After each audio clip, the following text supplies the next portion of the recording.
Selamat pagi sahabat Alkitab yang terkasih. Marilah kita mengawali hari ini dengan melakukan perenungan akan firman Tuhan. Bacaan Alkitab kita pada hari ini berasal dari kitab Ulangan pasalnya yang keempat, ayat 15 sampai ayat 20.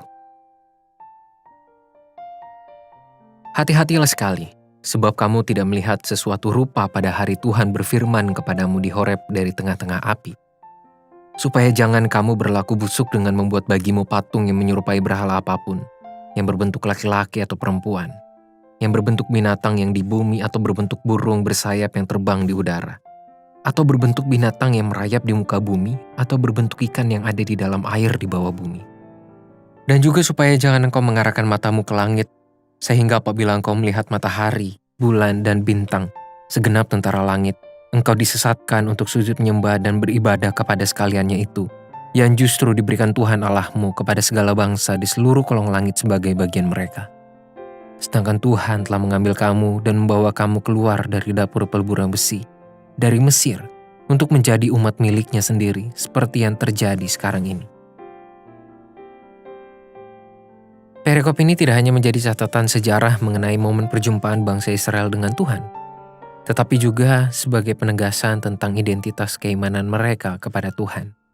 Lebih lengkap lagi, melalui ke-6 ayat ini kita dapat melihat perihal perbedaan antara fundamentalisme keimanan bangsa Israel yang menyembah Tuhan dari bangsa-bangsa lain yang melakukan penyembahan kepada hewan atau benda-benda langit. Perbedaan di antara keduanya sangatlah kentara, bahwa bangsa lain menyembah ciptaan, sedangkan bangsa Israel menyembah Tuhan, Sang Pencipta langit dan bumi. Semua ini pun terjadi karena Tuhanlah yang memilih bangsa Israel dan memberikan pengenalan yang tepat kepada mereka.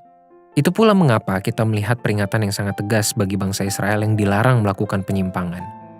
Mungkin ada sebagian orang yang bertanya-tanya, kenapa Tuhan tidak menampilkan wujudnya dan melarang bangsa Israel membuat patung apapun untuk disembah? Apabila kita perhatikan lebih lanjut terhadap ke-6 ayat ini, maka kita akan menemukan sebuah bentuk pelatihan fokus beriman kepada Tuhan.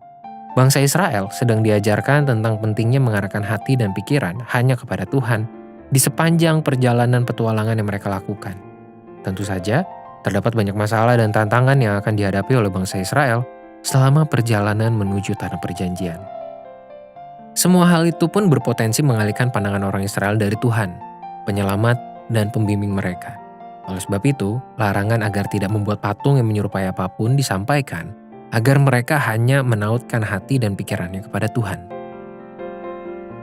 Sahabat Alkitab, larangan yang diberikan oleh Tuhan pada bangsa Israel dalam perikop ini tidaklah berakhir pada persoalan bentuk perupaan, entah itu dalam hal patung maupun lukisan.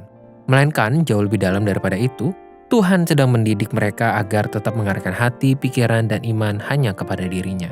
Tuhan ingin bangsa Israel memiliki kewaspadaan agar mereka tidak menjadi salah fokus di tengah beragam kondisi kehidupan yang berpotensi mengaburkan fokus iman kepada Tuhan.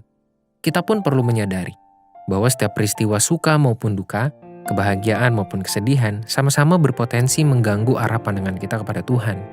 Oleh sebab itu, marilah kita mengarahkan dan pertahankan hati serta pikiran hanya kepadanya. Marilah kita berdoa. Tuhan, tidak dapat kami pungkiri bahwa di sepanjang kehidupan kami, terdapat banyak peristiwa dan pengalaman, entah itu suka maupun duka, hal yang membahagiakan maupun yang menyedihkan. Dan tidak jarang atau bahkan cukup banyak dari semua pengalaman itu yang tanpa kami sadar justru mengalihkan perhatian kami daripada Tuhan. Tolonglah kami agar hati dan pikiran kami, iman kami, hanya selalu tertuju, tertaut kepada Tuhan. Hanya di dalam nama Tuhan Yesus kami berdoa. Amin.